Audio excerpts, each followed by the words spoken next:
splashing the water, and there's a jogger, actually. Look at this. Wow. The Florida man right there for you, Blake, jogging in the hurricane. One day, you're going to wake up, eat your breakfast, brush your teeth, go about your business. And sooner or later, you're going to realize you haven't thought about it. None of it. And that's the moment you realize you can forget. When you know that's possible, it all gets easier. Like, it feels so painful because you're like, you look around to see who can help you, and then you're like, fuck, it's me again. You're going to lose sleep. You'll doubt whether it'll work. You'll stress to make ends meet. You won't finish your to-do list. You'll wonder whether you made the right call and have no way to know for years. This is what hard feels like, and that's okay. Everything worth doing is hard, and the more worth doing it is, the harder it is. The greater the payoff, the greater the hardship. If it's hard, good. It means no one else will do it. More for you. And that's it, I'm just curiously fascinated with it, and I can't stop thinking about it. Everything I do in my life is related to this. I don't do nothing else if it's not got to do with fighting. You know what I mean? I don't know. Do I look unhealthy? Take a look at this physique. I'm in phenomenal shape, in body and mind. To me, what's unhealthy is living an unhealthy life. To me, what's unhealthy is getting up and going through the same day every day of your life, 9 to 5, in an office or in a, you know what I mean? That's unhealthy. That beats your mind. I don't work. I love what I do. And that's why I'm doing what I love. You know what I mean? That's why it's become a career for me, because I love it. He was like, the only thing that you can do is win so big that all of them constantly compare themselves to you, and then you'll forget they exist. Success is the only revenge. He's like, it's not the best revenge. He's like, it's the only one. There's no other revenge. Don't ever let somebody tell you you can't do something. Not even me.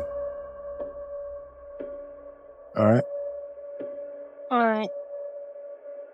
You got a dream, you got to protect it. People can't do something themselves. They want to tell you you can't do it.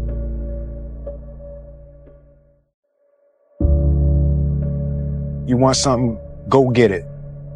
Period.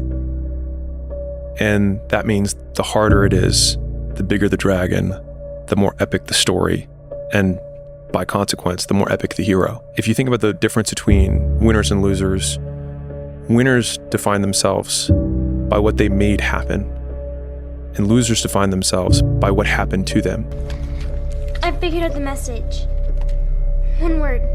You know what it is? Stay. It says stay, Dad. Who am I? I found out through this path of life, who is David Goggins? Who am I? So going through I did it alone. There was no fucking trophy on the fucking wall, on the mantle. That trophy's in my fucking brain.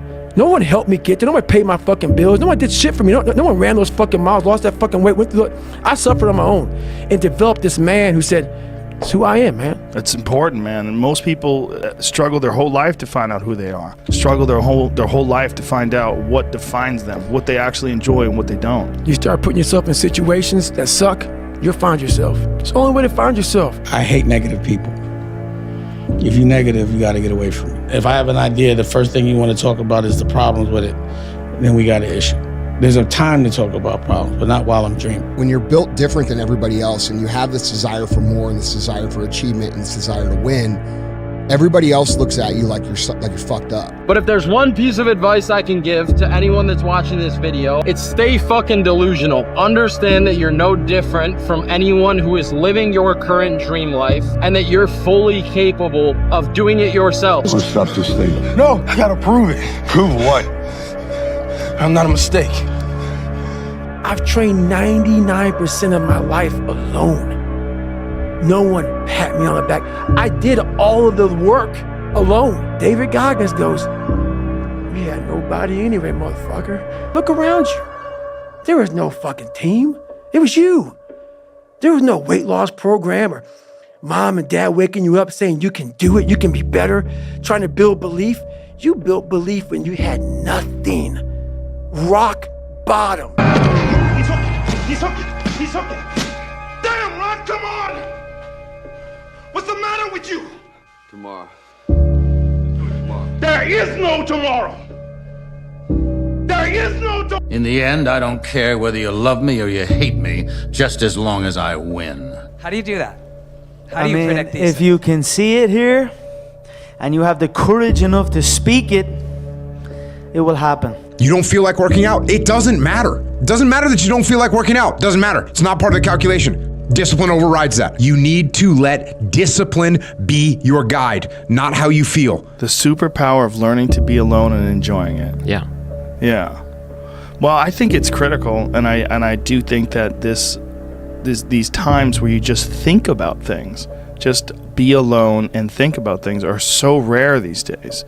And I think during those rare times is when you really get to understand what you actually believe or don't believe. That's why this has helped me coming out here and being locked in an apartment on my own, because there was no outsiders. It was isolation, it was visualization, it was motivation, and it was dedication. There was nothing else going on in my life, you know what I mean? And you don't like people too, right? I mean, it's not that I don't like people, it's just that to get to the level that you need to get to the pinnacle, it needs to be like that. It needs to be no outsiders. It needs to be, you need to have your team and your focus, and that's it. I don't need friends. I really don't have regrets. I am a person that says, you know, as soon as you look back in your history and you come up with something that you feel like you want to change, something else has to change. Disappointment, to me, to win, you got to lose. To be successful, you got to have something that's not successful. To be happy, you got to have disappointment. So I think all of those things have evolved and happened to make me who I am and understand the benefits and the privileges I have for being who I am. There are certain good things about being alone. You have time to do the things you want to do, like study and plan, but you can't have dinners like this or be physical with a person, outside of flirtationship. Believe in yourself. Don't fear failure. Dream big. Work hard. Stay positive. Enjoy the journey. I fought for it because no one gave it to me, because it was just me alone in the gym, me alone in the mirror, me alone in my head. No one did it for me. I worked for it, and I'm never going to let someone else take that from me. This is my life, man. Do you know how hard I worked to get here? Oh, you think darkness is your ally? You merely adopted the dark. I was born in it, molded by it. I didn't see the light until I was already a man. By then it was nothing to me but light. The shadows betray you because they belong to me. The odds were stacked against me. I won anyway. Because I win. You won because Edward Darby came forward. You got lucky. Guys like you always think other people get lucky. I don't get lucky. I make my own luck. There is no nobility in poverty. I have been a rich man and I have been a poor man, and I choose rich every fucking time. Because at least as a rich man, when I have to face my problems, I show up in the back of a limo wearing a $2,000 suit and a $40,000 gold fucking watch. Sit next. So you listen to me and you listen well. Are you behind on your credit card bills? Good, pick up the phone and start dialing. Is your landlord ready to evict you? Good, pick up the phone and start dialing. Does your girlfriend think you're a fucking worthless loser? Good, pick up the phone and start dialing. I want you to deal with your problems by becoming rich. All you have to do today is pick up that phone and speak the words that I have taught you, and I will make you richer and the most powerful CEO in the United States of fucking America. The time is now. The time is now to express and for people to believe in themselves. The time is now for it to be okay to be great. People in this world shun people for being great, for being a bright color, for standing out. But the time is now to be okay to be the greatest you. Is that it includes the forebrain, so you can tell yourself the effort part is the good part. I know it's painful. I know this doesn't feel good, but I'm focused on this. I'm going to start to access the reward. When we focus only on the trophy, only on the grade, only on the win, you undermine that entire process. Is without question the most powerful aspect of dopamine and our biology of dopamine. And the beautiful thing is it's accessible to all of us. This is like confession and atonement. It's the proper way to think about it, is you can think about what it is that you did wrong or insufficiently that led to the collapse of your plan. Right? So that's the first investigation, right? And I'm not trying to be flippant about this, because sometimes people's dreams are quite realistic and they still fail catastrophically. You know, it can be brutal.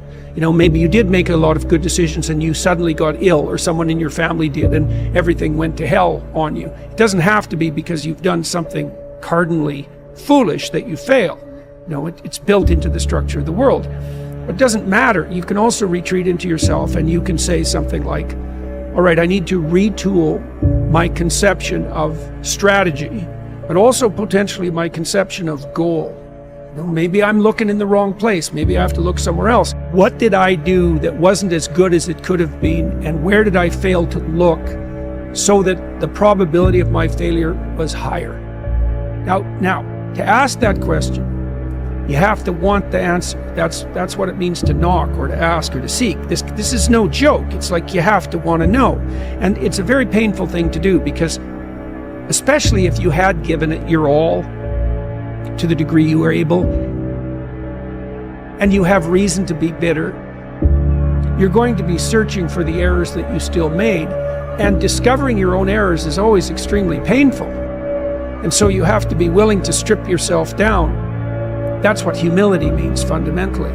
And then, but the advantage is, this is why it's so useful to listen to people. You might find out where you're stupid, and then you could stop being stupid.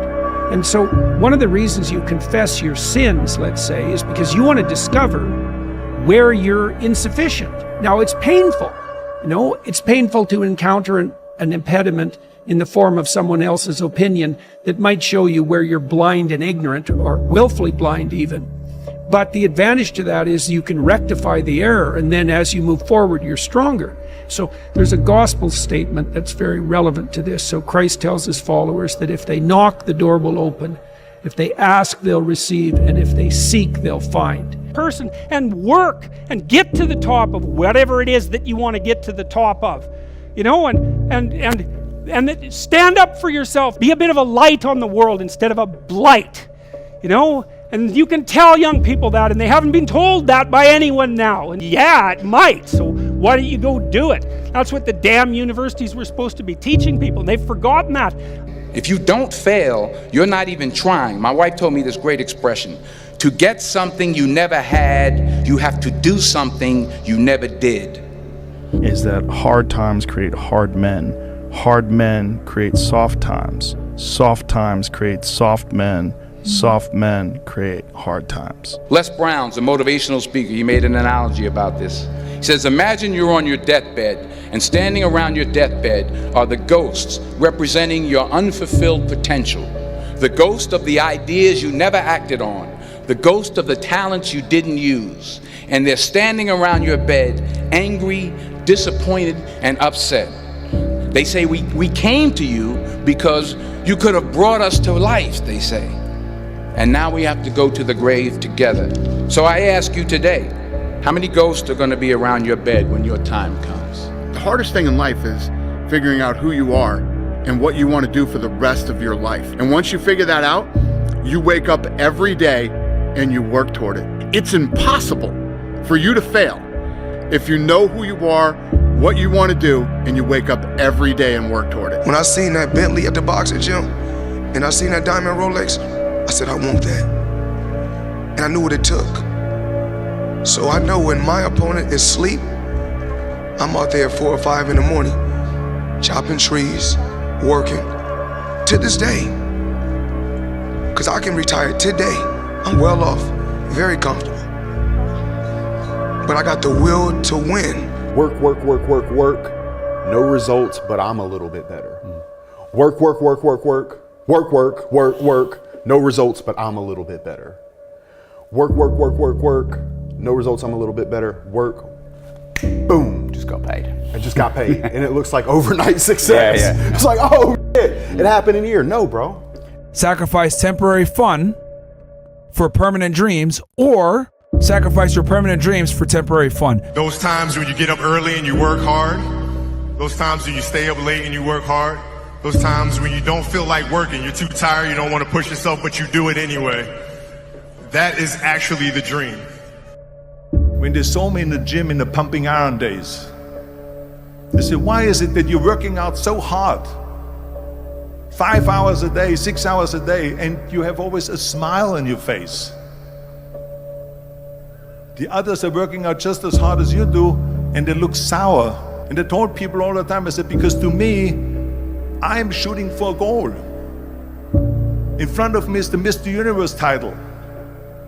So every rep that I do gets me closer to accomplishing that goal, to make this goal, this vision turn into reality. Every single set that I do, every repetition, every weight that I lift will get me a step closer to turn this goal into reality. So I couldn't wait to do another 500-pound squat. I couldn't wait to do another 500-pound bench press. I couldn't wait to do another 2,000 reps of sit-ups. I couldn't wait for the next exercise. We got to face adversity. Adversity breeds character. We have to be willing to go through hardship, through suffering, through pain, through crying periods. All of that stuff, don't shy away from any of that, because it just makes you stronger. And I think today, a lot of times, our youth is so into kind of, oh, let's make him feel good. Oh, no, let's be more sensitive. In life, folks, you cannot change your life unless you change something. If you always do what you always did, you'll always get what you always got. What one great thing would you dare to dream if you knew you could not fail? If you knew beyond a shadow of a doubt that you could not fail, what one thing would you set as a goal for yourself? What if you only had 6 months to live? What would you stop doing? What would you do more of? Who would you spend time with? Is what you really value? What is really important to you? Interesting about being alive is that you're all in. No matter what you do, you're all in. This is going to kill you. So I think you might as well play the most magnificent game you can while you're waiting. Because do you have anything better to do? Really? Why not pick the best thing possible that you could do? Why not do that? Maybe you could justify your wretched existence to yourself that way. I think you could, because you're more powerful than you think. Way more powerful than you think. I mean, God only knows what you are in the final analysis.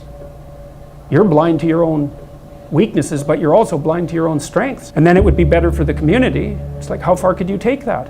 If you stopped wasting time, and if you stopped lying, and if you oriented yourself to the highest possible good that you could conceive of, and you committed to that, how much good could you do? Well, I would say, well, you should be afraid of taking risks and pursuing something meaningful. But you should be more afraid of staying where you are if it's making you miserable. It's like the first thing you want to do is dispense with the idea that you get to have any permanent security outside of your ability to contend and adapt. It's the same issue with children. It's like you're paying a price by sitting there being miserable. You might say, well, the devil I know is better than the one I don't. It's like, don't be so sure of that. The clock is ticking. Yeah, and if you're miserable in your job now and you change nothing, in 5 years you'll be much more miserable and you'll be a lot older. What would have had to have happened in a week for you to look back on that week with pride? Okay, maybe stop breaking promises to yourself. When you say, I'm going to wake up tomorrow at 7 a.m. and when the option comes to hit the snooze button, don't do it. There's one win that you've got for the day. That's action. Okay, well, like you get a job? Like when do you become a man? You become a man when you become responsible for other people. And part of that is taking accountability. And so like I'm very new to this being a man thing. And I'm still not there. That told me going to war made you a man. Going to prison, coming back makes you a man. Making $1 million makes you a man, you know, and it doesn't. And you don't know it till you've done all these things and realize, damn, I'm still a little fucking boy. Yeah. Or been around people who've been there a bunch of times. Hard work is hard. Generally, most people don't like working hard. Some people do, but most people work hard in order to achieve some end goal. End goals are terrific and rewards are terrific, whether or not they are monetary, social, or any kind. However, working hard at something for sake of a reward that comes afterward can make the hard work much more challenging and make us much less likely to lean into hard work in the future. There's a classic experiment done actually at Stanford many years ago in which children in nursery school and kindergarten drew pictures. And they drew pictures because they like to draw. The researchers took kids that like to draw and they started giving them a reward for drawing.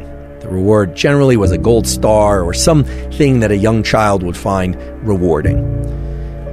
Then they stopped giving them the gold star, and what they found is the children had a much lower tendency to draw on their own.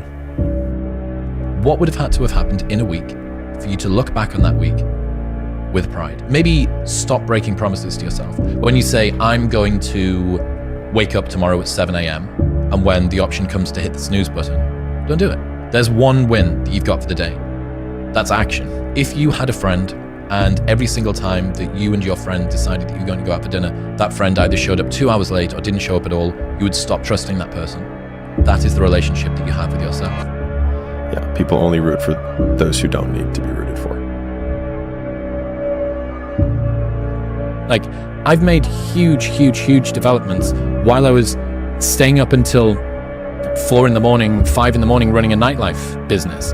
You can make huge developments in your personal growth journey while you're doing a 9-to-5. And if your purpose is aligned within a 9-to-5 career, it doesn't matter. Like, that's your thing.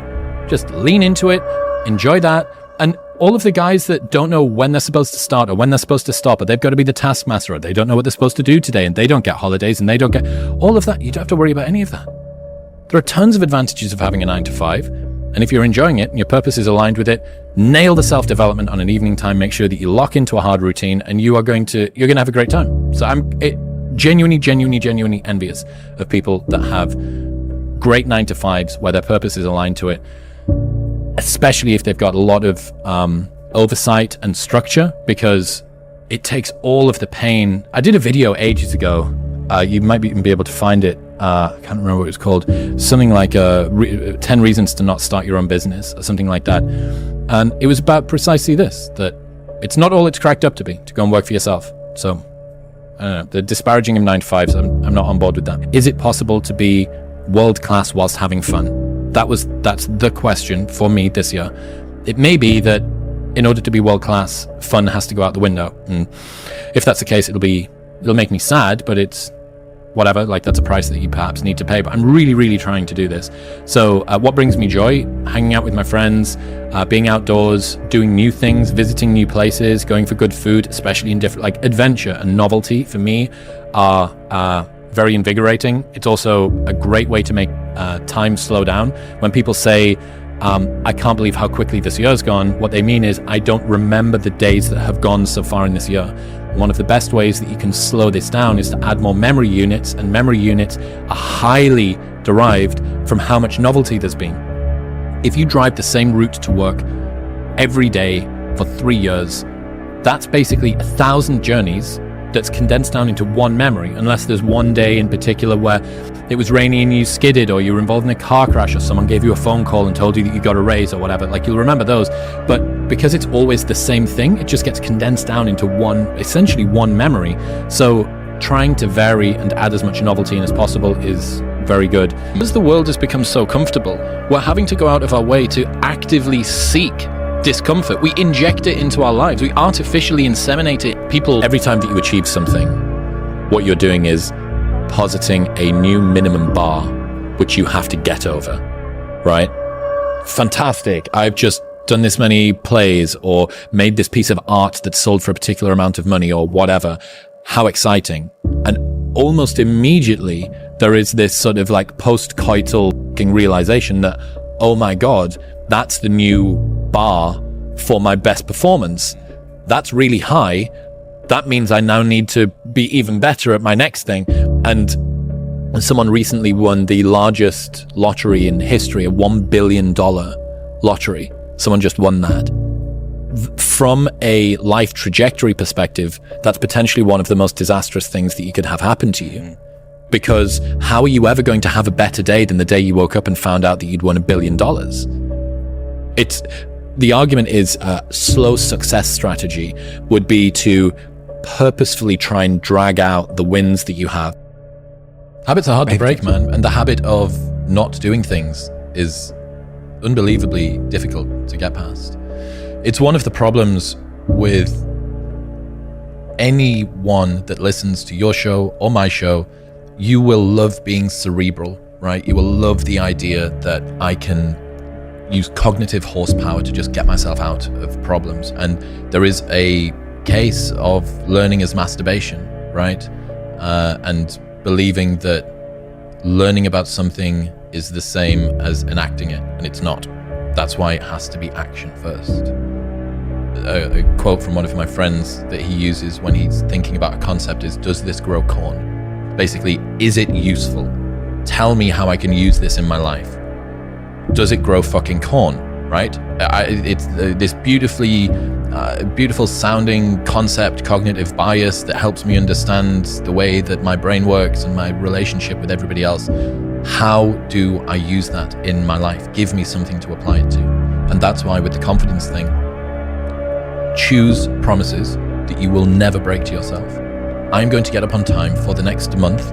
I'm not going to hit the snooze button. If you do that and you look back in a month and you go, oh my God, that's the first time I've done that in forever, maybe. That's a big win. And you can do the James Clear thing. We'll write it on a board, we'll track it, what gets measured, etc., etc. But the main thing is just keep promises to yourself. And that is a good way to go from, here is an insight I learned about, I want to do breathwork, cold plunge, go to the gym, fast until 12 midday, get up on time, sunlight in the eyes, and then whatever it is, right, that you want to do, turn it into a promise. Don't break the promise. You're going to lose sleep. You'll doubt whether it'll work. You'll stress to make ends meet. You won't finish your to-do list. You'll wonder whether you made the right call and have no way to know for years. This is what hard feels like, and that's okay. Everything worth doing is hard. And the more worth doing it is, the harder it is. The greater the payoff, the greater the hardship. If it's hard, good. It means no one else will do it. More for you. Right. And it's not just me that's got better. The world is undeniably a better place because of the sort of person that I've become. I'm a better friend, I'm a better son, I'm a better boss, I'm a better partner. I've had the fortune of reaching tens of millions of people on this podcast, and I've given TEDx talks, and I've improved the texture of my own daily existence because of the process that your work triggered. You do not know the depth of impact that your work has had. And if the option had been there, I, and probably a lot of other people, would have happily taken on our share of your suffering over the last year if it would have somehow helped as a thank you for how you've helped us. Being on it isn't even always about success. Being on it is about learning. And sometimes learning comes from failure. And failure is one of the best teachers. Failing and getting right back up and figuring out why you failed, and then next time, try to do better. That's being on it too. It's not just about always being this unstoppable winner who's better at everything than everybody else. Nope. It's about doing your best all the time. Don't give up. If times are hard, good things nor bad things last forever. But most generally, we are in control of our own destiny. Your entire life is a test. And when did you have the most anxiety in grammar school and high school? No question. On test day. No question. So your entire life become this test. I ain't trying to say the right answer. I am just doing what I feel. My mama said trying is failing. There is no ifs, woulds, coulds, shoulds. It just is. And we just are. And it is so. It's simple. That's like, when you grow up, you tend to get told that the world is the way it is, and your life is just to live your life inside the world, try not to bash into the walls too much, try to have a nice family life, have fun, save a little money.